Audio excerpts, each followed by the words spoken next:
Shalom orang-orang kudus yang terkasih di dalam Kristus Yesus. Kita berjumpa kembali di dalam sesi yang berikutnya. Mari kita berdoa sebelum kita memulai pelajaran kita. Allah Bapa di dalam surga, kami mengucap syukur dan terima kasih buat setiap kesempatan yang diberikan kepada kami untuk mempelajari pengetahuan tentang Engkau. Hamba-Mu berdoa, berikan kepada setiap kami roh hikmat dan pewahyuan, agar kami mengerti apa maksud daripada panggilan ini. Dan celikan mata roh kami, supaya kami bisa mendapat pengertian yang benar tentang Allah. Tuhan, taruhkan perkataan-Mu di dalam lidah, bibir, mulut hamba-Mu ini, supaya apa yang keluar dari mulut hamba-Mu ini, bukan hikmat manusia, tetapi hikmat ilahi.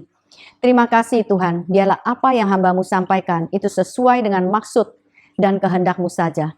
Di dalam nama Tuhan Yesus, hamba-Mu berdoa dan mengucap syukur. Amin. Hari ini kita akan membahas tentang pertempuran pikiran. Pertempuran pikiran merupakan sesuatu yang nyata, yang bisa kita saksikan dalam semua kehidupan umat manusia. Kita tidak dapat melihat berlangsungnya pertempuran pikiran tersebut, namun manifestasinya dapat terlihat sangat nyata dan kadang-kadang sangat membahayakan. Pikiran dapat merekayasa perkara-perkara besar, perkara-perkara baik, di mana orang bisa menemukan pengobatan berbagai macam penyakit, dan bisa menciptakan kapal terbang sebagai alat transportasi dan lain sebagainya. Bahkan orang bisa membangun gedung-gedung tinggi. Tetapi pikiran juga dapat merekayasa perkara-perkara yang jahat. Kita tahu bahwa setiap pertempuran fisik itu terjadi bukan begitu saja. Tetapi itu dimulai dari pertempuran pikiran itu sendiri. Kita bisa melihat bagaimana adanya perang dunia, perang teluk, kudeta, bahkan di dalam keluarga terjadi perceraian, perselingkuhan, kesalahpahaman satu dengan yang lainnya, orang membunuh, menipu, mencuri, semua itu dimulai dari dalam pikiran. Dan itu bukan hasil dari pikiran satu hari, tetapi itu pikiran yang sudah direnungkan, kadang-kadang sampai bertahun-tahun. Pikiran kita menjadi sebuah medan pertempuran yang luar biasa, yang dapat menyimpan, menganalisa, merenungkan, merekayasa, dan mengambil keputusan. Sebab saudara, manusia diberi akal budi oleh Tuhan secara luar biasa. Dan ia memiliki kekuatan untuk melahirkan apa yang terkandung di dalamnya. Di abad milenium ini, pertempuran pikiran menjadi semakin nyata, semakin sulit. Karena kita diperhadapkan dengan berbagai macam hal yang lebih kritis dibandingkan dengan masa-masa yang lalu. Kalau Anda ada di usia saya, Anda bisa mengerti.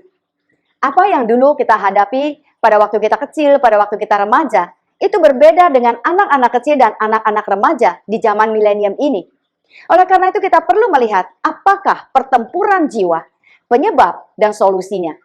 Kita akan mempelajari apa yang membentuk pola pikir kita, pintu-pintu masuk pikiran, apa yang ditawarkan dunia, daging, dan setan. Kita juga akan melihat dua ekstrim tentang intelektual dan dua hukum yang ada di dalam kita. Ya, saudara, yang lalu kita sudah mempelajari tentang jiwa yang terdiri dari pikiran, emosi, dan kehendak. Jiwa merupakan nafas kehidupan yang membuat kita bergerak, dan jiwa adalah pemberian Tuhan yang berakhir sampai kepada kekekalan. Nah, pada waktu kejatuhan manusia mengalami kematian rohani, segera jiwanya mengambil alih dan memerintah hidupnya. Jiwamu mengikutimu ketika engkau lahir baru. Jika engkau memiliki banyak pengalaman buruk di masa lalu, maka pengalaman itu juga tidak akan meninggalkanmu, tetapi dia akan mengikutimu. Dan kemungkinan dia akan tinggal sangat lama di dalam hidupmu. Kadang-kadang sampai berpuluh-puluh tahun, saudara. Anda ingat kalau orang-orang yang sakit hati itu bisa dibawa sampai 10, 20, 30 tahun, saudara. Kecuali pertobatan Anda itu sangat dramatis, di mana Tuhan melakukan sesuatu sehingga Anda langsung melupakan semua peristiwa di dalam satu area yang tertentu itu. Ini sangat luar biasa kalau bisa terjadi. Tapi kebanyakan orang setelah diselamatkan itu masih berkecimpung dalam pengalaman kehidupan lamanya. Baik itu tentang sikapnya, nilai-nilainya, prioritasnya, semuanya itu masih nilai-nilai yang lama. Segala sesuatu tentang kita itu berkisar pada apa yang kita bawa dari masa lalu. Bahkan apa yang kita alami setelah kita menjadi dewasa. Misalnya terjadi perceraian, terjadi kematian di dalam sebuah keluarga, terjadi trauma. Saudara, ini semua akan tinggal dan mengikuti kita. Segala yang kita bawa sebelum kita dilahirkan baru, itu adalah pikiran Adam. Nah, saudara bayangkan seandainya kita ini diselamatkan pada usia yang ke-50. Itu berarti kita membawa beban-beban kita. Kita membawa pikulan-pikulan kita selama 50 tahun. Kita membawa seluruh pikiran Adam selama 50 tahun. Penuh dengan berbagai macam konflik, penuh dengan pernak-pernik kehidupan.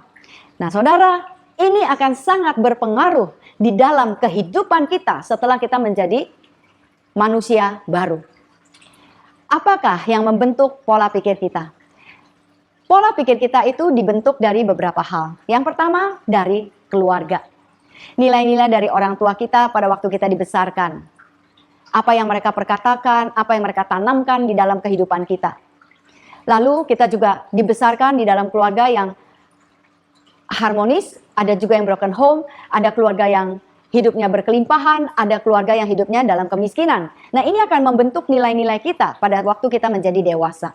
Lalu lingkungan, sekolah, pekerjaan, tetangga, siapa yang menjadi teman di dalam pergaulan kita? Nilai-nilai apa yang dibawa oleh mereka ke dalam kehidupan kita? Lalu ilmu pengetahuan, seberapa tinggi pendidikan kita, saudara? Apakah kita orang yang terpelajar ataukah kita orang yang biasa-biasa saja? Ini akan mempengaruhi juga cara kita memproses sebuah pikiran. Lalu saudara, kita juga hidup di dalam kultur, yaitu nilai budaya yang diturunkan dari generasi kepada generasi yang berikutnya. Budaya di mana tempat kita dibesarkan, di mana kita bekerja, di mana kita tinggal saat ini, itu akan membentuk seluruh kepercayaan kita. Dan itu akan membangun nilai-nilai di dalam kehidupan dan kita akan dihakimi jika kita tidak melakukannya. Contohnya saudara, itu di Tanah Toraja, orang Kristen masih harus memotong kepala kerbau untuk pesta-pesta atau merayakan sesuatu hal. Kalau tidak ada potong kepala kerbau, orang akan menghakimi orang itu beserta dengan seluruh keluarganya. Di Cina, saudara, orang tua mempunyai posisi tertinggi. Lebih tinggi daripada keselamatan. Dan jikalau orang tuanya itu bukan orang percaya, maka anak-anaknya tidak bisa percaya juga kepada Tuhan Yesus Kristus. Anak laki-laki nilainya lebih tinggi dalam beberapa kebudayaan. Misalnya orang Chinese, orang Batak, orang India, itu nilainya jauh lebih tinggi daripada anak-anak perempuan. Nah, tapi saudara, kita juga mempunyai beberapa tradisi yang baik. Misalnya Chinese New Year atau hari Imlek, hari Natal, hari raya, itu adalah tradisi yang baik. Karena itu mengumpulkan seluruh keluarga, menyatukan seluruh keluarga, dan berbagi kasih. Nah saudara, pembentukan-pembentukan tersebut menunjukkan seperti apa orang tersebut. Apakah dia akan menjadi orang yang pendiam, orang yang terbuka, orang yang introvert, extrovert, pemalu, rendah diri, pemberani, selalu ingin ada di garis depan, ataukah dia akan menjadi orang yang ramah atau orang yang sombong? Orang yang tinggi hati atau orang yang rendah hati, dengan apa yang dimilikinya, misalnya dengan kepintarannya, kekayaannya, itu akan menentukan saudara dari bagaimana cara dia dibesarkan di dalam keluarga, lingkungan, kultur, dan intelektual yang dimilikinya. Kepribadian yang kita miliki itu dapat dibaca oleh orang lain melalui cara kita berpikir, cara kita bertutur kata, cara kita mengambil keputusan. Kalau kita ini orang yang cepat mengambil keputusan, saudara, itu mungkin kita dibesarkan di dalam keluarga di mana orang tua kita selalu mengajarkan kita untuk mengambil keputusan dengan cepat. Nah, saya ini orang yang lama. Saya selalu memikirkan. Sebelum saya mengambil keputusan itu saya pikirkan baik-baik. Karena saudara, saya nggak pernah ada model di dalam keluarga saya. Siapa yang harus saya ikuti? Jadi saya mengikuti sesuai dengan kepribadian saya yang selalu berhati-hati. Aktivitas jiwa tidak terlepas dari pikiran, emosi, dan kehendak. Kita akan membahas semuanya ini dan kita akan memulainya dari pikiran. Nah, pikiran saudara, kita akan melihat pintu-pintu masuk pikiran. Ada 3 pintu yang bisa kita pelajari yang merupakan pikiran-pikiran itu bisa masuk. Yang pertama itu dari dunia, yang kedua itu dari daging, yang ketiga itu dari setan. Ya, ini tentunya di luar dari apa yang sudah tertanam pada kita. Nah, apa yang kita hadapi saat ini saudara, yaitu dunia, daging, dan setan, itu juga akan menjadi pintu-pintu masuk setiap pemikiran. Dunia selalu menawarkan sistem nilai. Dia menunjukkan kepada kita bagaimana menilai segala sesuatu. Kita harus menilai keberadaan kita dengan bagaimana kehidupan tetangga kita, saudara kita, mungkin juga kolega kita. Itu adalah nilai yang dibawa oleh dunia. Seluruh sistem nilai dunia itu kebanyakan menentang Tuhan dan terpisah dari kehidupan Allah sendiri. Termasuk budaya, sistem ekonomi, teknologi, dan juga politik. Itu terpisah saudara. Mereka tidak memakai standar ilahi. Nah, setiap hari kita diperhadapkan dengan tekanan dan pengaruh berbagai macam propaganda, keputusan, nilai-nilai, pandangan melalui surat kabar, majalah, buku, TV, musik, dan juga medsos. Pikiran kita ini banyak diserang, dipengaruhi, dibengkokkan dengan penampilan, gaya hidup, cara pandang, dan kita tidak memperhatikannya. Tahu-tahu saudara, kita sudah mengadopsi semua nilai-nilai itu dan kita menghidupinya. Dan itu akhirnya menjadi bagian daripada hidup kita. Karena seringkali hal-hal itu ditunjukkan dengan cara yang sangat mempesona, memikat kita sehingga membuat kita terkesima dan kita tidak menyangka bahwa itu nanti akan menjadi nilai yang buruk di dalam kehidupan kita. Kadang-kadang penampilan itu ditampilkan dengan setengah kebenaran dan setengah dusta. Contohnya, keunggulan sebuah produk. Wah, semuanya dibilang sangat bagus, wah sangat hebat, membuat orang ingin membelinya. Nah, itulah sebabnya orang Kristen tidak cukup hanya menanamkan ketajaman atau jeli terhadap apa yang mereka lihat dan apa yang mereka dengar. Tapi kita harus belajar peka bagaimana menghadapi semuanya itu. Kita harus belajar bijak. Apakah ini merupakan satu kebenaran atau setengah kebenaran? Apakah ini merupakan kebutuhan atau merupakan keinginan? Jangan kita terkecoh, karena kedua-duanya nampaknya oke. Saudara, ibu mertua saya sering didatangi orang sales ke rumah. Dikasih tahu ini pancinya berapa bagus, dikasih tahu ini mangkoknya berapa hebat, bisa bikin kuehnya bagaimana, microwave-nya bagaimana. Itu dibeli semuanya oleh mertua saya, saudara. Dan semuanya itu sampai hari terakhir hidupnya itu ada di gudang. Nggak pernah dipakai, nggak pernah disentuh, masih baru. Akhirnya saya yang kelimpahan rezeki, saya yang pakai semuanya saudara. Jadi kita harus berhati-hati dengan apa yang kita lihat dan kita inginkan di dunia ini. Lalu apalagi yang bisa kita lihat? Teori ekonomi.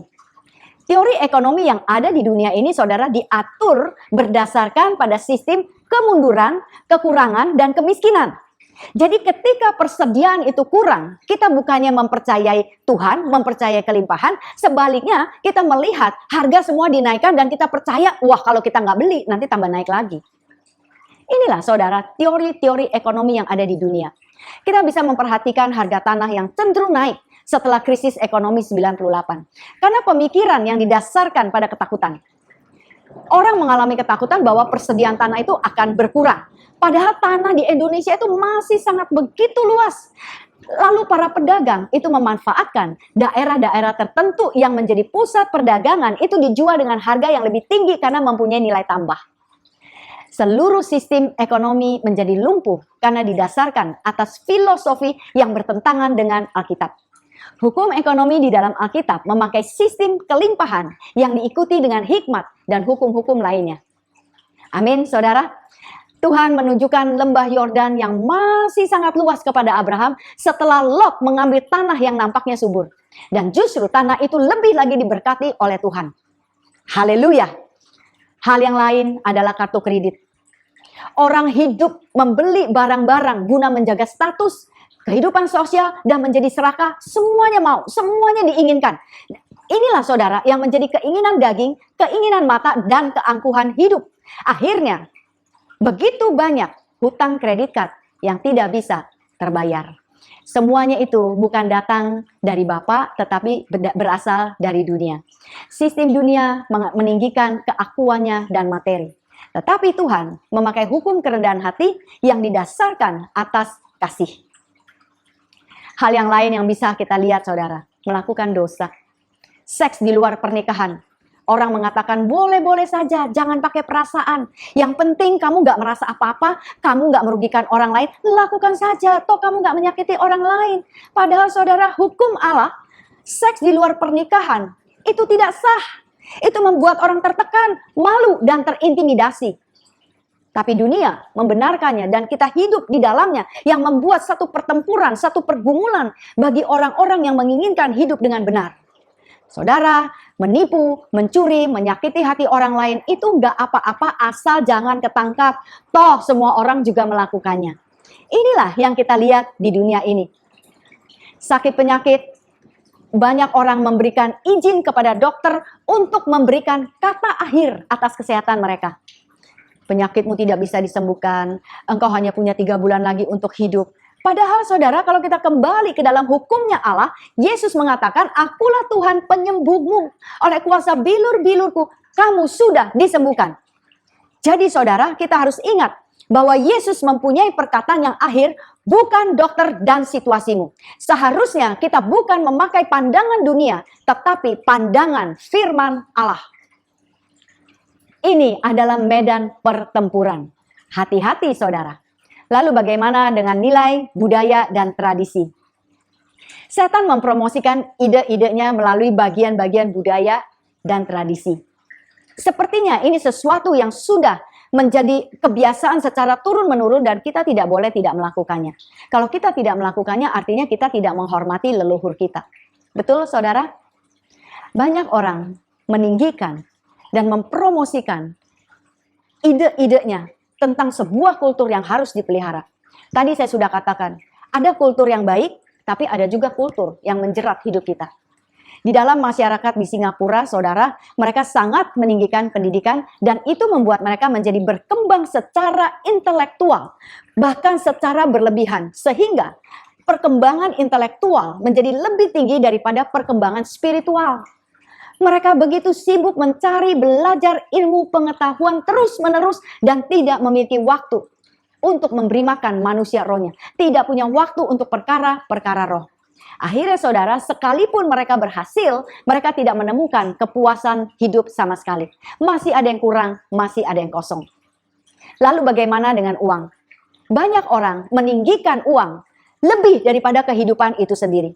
Nilai uang terasa lebih tinggi daripada nilai kehidupan itu sendiri. Orang bekerja mati-matian untuk memenuhi kebutuhan hidup, untuk menjadi kaya raya, untuk menjadi terkenal, untuk menjadi hebat, untuk mempunyai simpanan yang sangat banyak, tanpa memperhatikan kesehatannya, tanpa memperhatikan keluarga dan kehidupan yang seharusnya. Orang mengejar materi melebihi mengejar Tuhan. Mazmur 127 ayat yang kedua mengatakan, sia-sialah kamu bangun pagi-pagi dan duduk-duduk sampai jauh malam, makan roti yang diperoleh dengan susah payah, sebab ia memberikannya kepada yang dicintainya pada waktu tidur. Nah saudara, Anda tidak bisa membawa konteks ini keluar. Artinya kita nggak usah kerja. Kita tidur aja toh Tuhan sudah memberkati. Itu adalah pikiran kemalasan. Pikiran yang terkutuk. Karena Alkitab mengatakan jika seseorang tidak mau bekerja, janganlah ia makan. Namun saudara, di dalam ayat ini dikatakan bahwa kita harus mengenal Tuhan yang memberikan kepada kita berkat-berkat. Dia sudah menyediakan berkat-berkat itu pada waktu kita tidur. Jadi besok pagi waktu kita bangun, kita bekerja, kita berdoa, kita memanggil nama Tuhan, maka Tuhan akan memberitahukan kepada kita di mana kita bisa bekerja, bagaimana caranya kita bisa bekerja, dan mendatangkan keuntungan bagi kita. Artinya, kalau orang-orang yang tidak mengenal Tuhan melakukannya sepanjang hari dari pagi sampai malam, kita cukup melakukannya dari pagi sampai sore. Malam kita masih bisa pulang istirahat, masih bisa berjumpa dengan keluarga kita, masih bisa beristirahat, tidur dengan nyenyak. Ini yang dimaksudkan di dalam firman Allah ini. Haleluya. Nah saudara, kita juga dibebani dengan berbagai macam hikmat dunia. Filosofi, teori-teori pendidikan yang didasarkan atas hikmat dunia. Misalnya saudara, teori Darwin.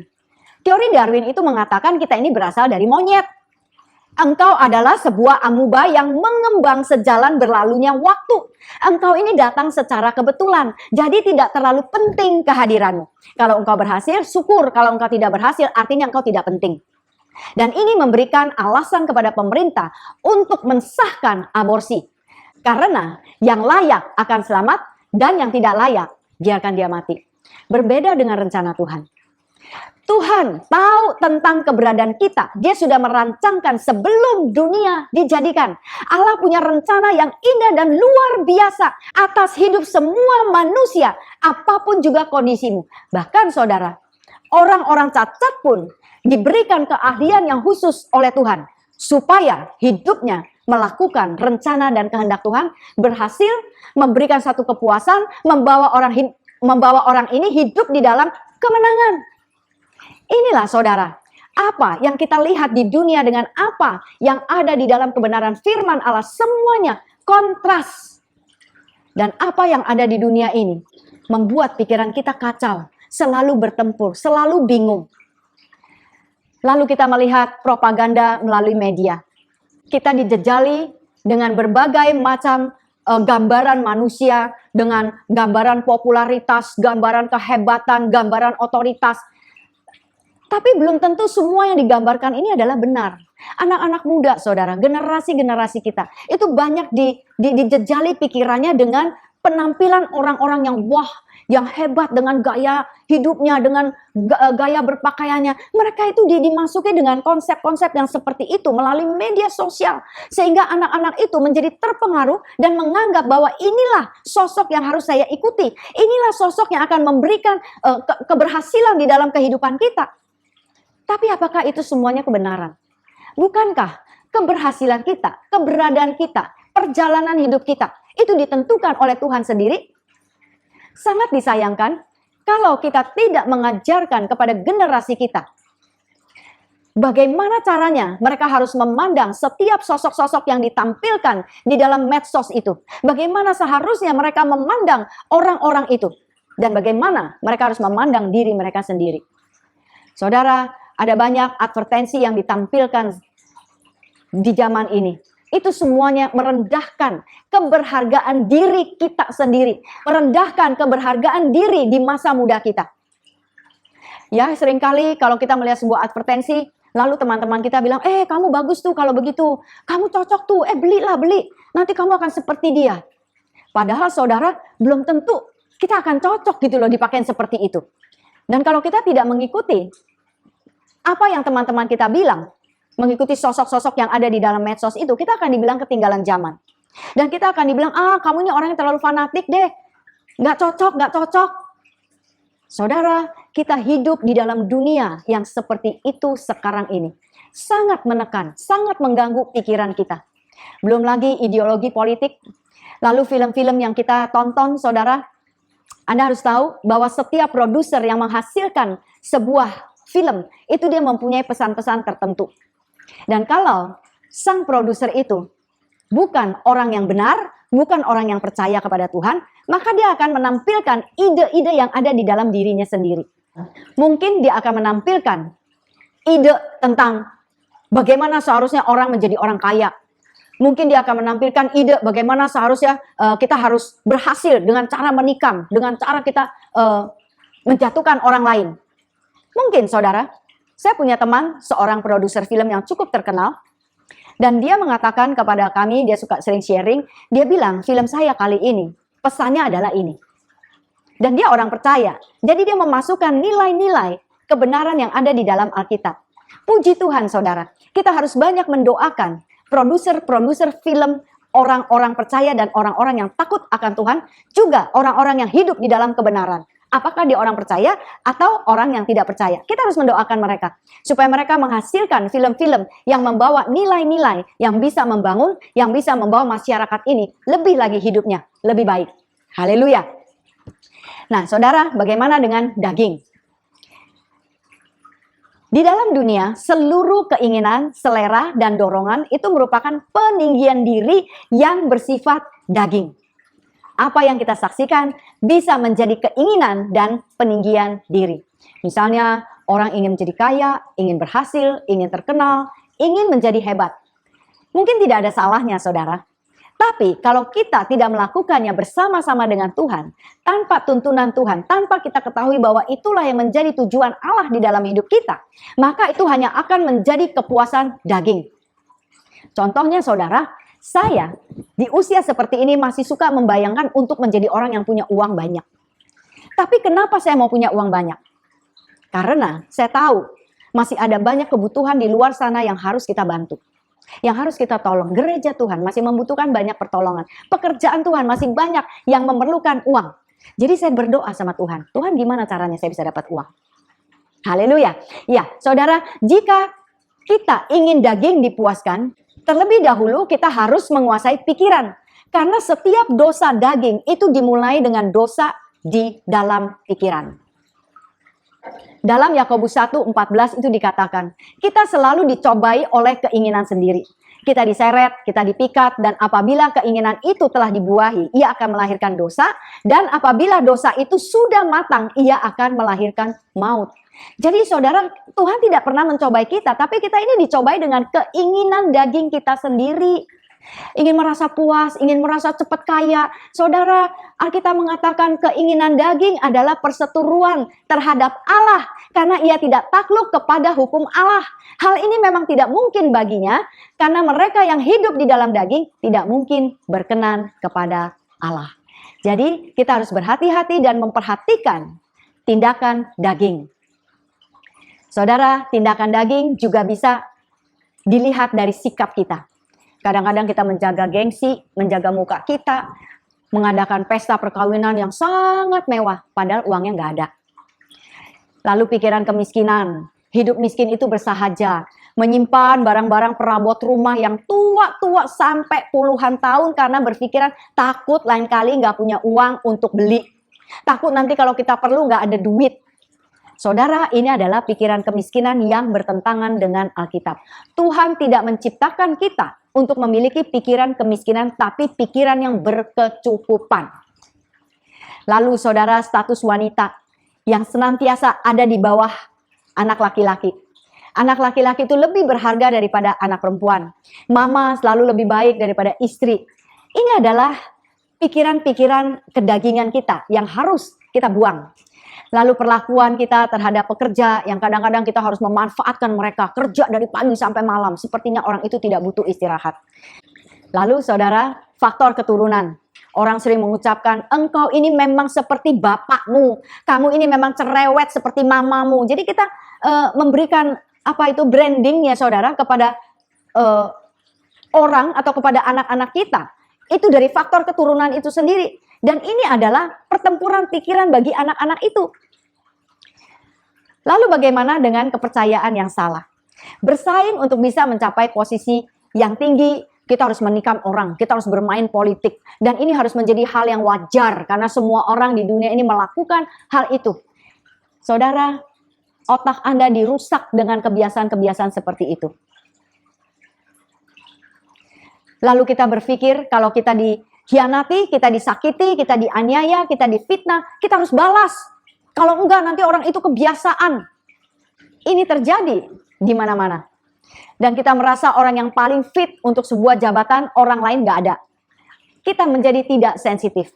Lalu orang khawatir itu ya wajar, sekali-sekali menang, sekali-sekali kalah, itu normal. Semua ini tidak fit untuk anak-anak kerajaan. Ini menentang seluruh kebenaran firman Allah. Saudara, kita tidak mau hidup dengan sistem dunia, kita tidak mau juga hidup di dalam kedagingan, dan sekarang saudara, kita juga tidak mau hidup dengan tekanan-tekanan dari setan. Nah saudara, kita lihat 2 Korintus 11 ayat yang ketiga. Ayat ini mengatakan, aku takut kalau pikiran kamu disesatkan dari kesetiaan kamu yang sejati kepada Kristus. Sama seperti Hawa diperdayakan oleh ular dengan kelicikannya. Tahukah Anda bahwa setan tidak mempunyai jalan masuk kepada pikiran kita? Pintu masuk setan itu adalah melalui perkataan, melalui sikap kita, melalui kelakuan kita. Setan memperhatikan saudara, reaksi kita terhadap situasi-situasi tertentu. yang kita hadapi. Jika kita bersikap negatif, kita bersikap takut, kita bersikap kecewa, sakit hati, dendam, maka itulah yang menjadi pintu-pintu masuk setan ke dalam pikiran kita. Karena pikiran kita ini sangat rentan, penuh dengan segala macam hal, penuh dengan kekalutan dan lemah. Oleh karena itu, kita harus berhati-hati dengan apa yang kita perkatakan, dengan sikap kita, dengan keputusan kita. Saudara, waktu kita mengatakan takut, itu tindakan kita itu adalah tindakan ketakutan. Kadang-kadang ketakutan itu belum tentu memanifestasikan dirinya, tapi ini sudah lahir terlebih dahulu di dalam pikiran kita. Dan kita membuahinya. Takut itu dosa, saudara. Karena Alkitab berkata, Tuhan tidak memberikan kepada kita roh ketakutan. Tapi Dia memberikan kita roh yang penuh dengan kuasa, penuh dengan kasih, dan pikiran yang jernih. Nah, perasaan takut ini, saudara, sangat berbahaya. Misalnya kita takut maling itu akan masuk ke dalam rumah kita. Padahal belum tentu malingnya ada, kan? Ya, boleh-boleh saja kita itu berhati-hati, kita kunci pintu kita pada malam hari waktu kita mau tidur atau pada waktu kita keluar rumah. Tapi kalau kita mempunyai ketakutan yang berlebihan, lalu setan mulai ngomong di sini, itu jendelamu belum kau kunci. Tapi nanti maling bisa buka loh jendela kamu, dia bisa dongkrak, lalu Anda mulai pasang meja di jendela Anda, di pintu-pintu Anda. Nah, ini saudara, pikiran-pikiran yang disusupi oleh setan yang akan menjerat kita, membuat bukan hanya pikiran kita takut, tapi seluruh sistem di dalam kehidupan kita itu menjadi sangat takut, padahal malingnya belum tentu ada. Amin, haleluya. Ada juga orang yang takut naik kapal terbang, ya, karena dia selalu membayangkan tuh pesawatnya nanti akan jatuh. Hal ini membuka jalan bagi setan, saudara, untuk berkomunikasi dengan kita. Wah, perjalanan kamu 12 jam loh. Kamu yakin nggak bisa naik pesawat ini? Kamu yakin nggak pesawatnya nggak akan jatuh? Gimana kalau misalnya pesawat itu lupa diperiksa? Pesawat ini tidak lolos tapi terus diterbangkan. Apalagi kita melihat ada banyak pesawat-pesawat yang jatuh. Setan akan berkomunikasi. Bukankah kamu lihat itu dulu ada satu pesawat yang jatuh ke dalam laut? Belum lagi yang di sana, yang di sana, yang di sana. Setan mulai terus, saudara, mengintimidasi pikiran kita. Selalu ada dua suara di dalam kita yang seolah-olah kita sedang berkomunikasi. Nah, saudara, seringkali pikiran kita mendahului fisik kita. Jadi lebih cepat, sebelum fisiknya tiba di tempat tujuan, itu pikirannya sudah sampai duluan. Contohnya, saudara, ada banyak orang yang pergi ke tempat-tempat tertentu takut. Padahal di tempat tersebut oke, tidak ada apa-apa, malah banyak orang yang baik. Tapi karena dia selalu dicengkram dengan rasa takut, dia pikir nanti sampai sana pasti akan terjadi sesuatu. Ada juga orang-orang yang memikirkan masa depan sampai 30 tahun ke depan dan sudah menjadi takut. Bagaimana cara menjalaninya? Bagaimana kalau nanti terjadi hal ini? Bagaimana kalau nanti ada orang yang menipu saya? Saudara, ada seseorang ibu yang dikirim kepada saya. Dan ibu ini sudah mengkhawatirkan masa depan cucunya, mau sekolah di mana, nanti siapa yang jaga, nanti bagaimana dengan uang sekolahnya. Padahal saudara, cucunya belum datang, anaknya baru menikah. Haleluya. Itulah sebabnya, saudara, Paulus mengatakan, aku takut kalau pikiran kamu disesatkan. Artinya pikiran kita ini bisa menjadi sesat, karena memang sudah banyak penyesatan di dunia ini. Saudara, sekalipun kita tidak bertanggung jawab atas apa yang masuk ke dalam pikiran kita, karena kita hidup di dunia ini, kita melihat, kita mendengar, kita merasakannya, dan itu pasti akan memasuki pikiran kita. Itu bukan tanggung jawab kita, tetapi saudara, yang menjadi tanggung jawab kita adalah kita harus memutuskan bahwa kita tidak akan pernah tinggal di dalam pikiran itu, kita tidak akan pernah menerima pikiran-pikiran itu di dalam pikiran kita. Kita harus mengambil keputusan itu, sebab semuanya itu berada di dalam kekuasaan Anda dan saya untuk menerima ataupun menolaknya. Haleluya. Nah, saudara, kita harus perhatikan baik-baik hal ini. Jangan Anda memberikan alasan, ya bagaimana, setiap hari saya lihat, setiap hari saya dengar, setiap hari ada di media sosial. Saudara, kita nggak bisa menghentikan semuanya itu, tapi kita bisa menghentikan apa yang mau kita terima, apa yang mau kita percayai. Amin. Haleluya. Nah,